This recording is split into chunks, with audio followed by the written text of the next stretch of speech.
what are the impacts on just overall customer satisfaction, pipeline generation? Do you see that this is really, increasing percentages of growth, or is it just that customers are happier with the personalized experiences they get through your brand?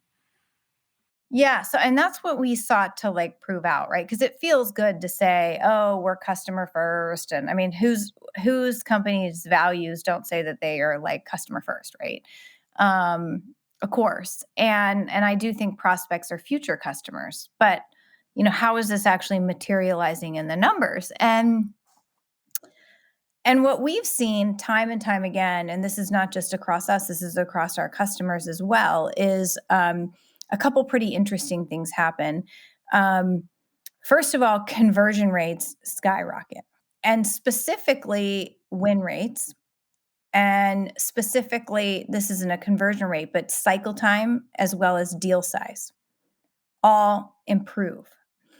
And so, what I like to do is I like to ask people, so what's the most efficient way to double revenue?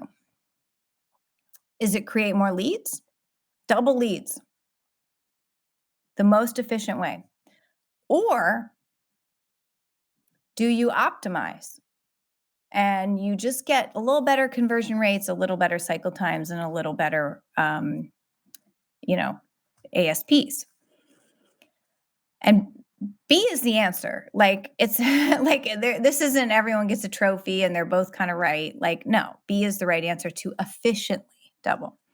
Now that's not to say you don't have to go and get people interested, right? So I get it, but the payoff of focus is a lot more efficient revenue operating model. Much more efficient revenue operating model. And ultimately growth at good gross margins and a good CAC, which is what I think investors want out of us. That's how you build a good company, is that sort of and that's why at the very first question you asked, I talked about sustainability and sustainable marketing and sustainable sales. Anybody can, spend their way to growth, but that party's going to end at some point. And so you want to make sure that your programs are very, I believe, sustainable. And that's where the insights come in.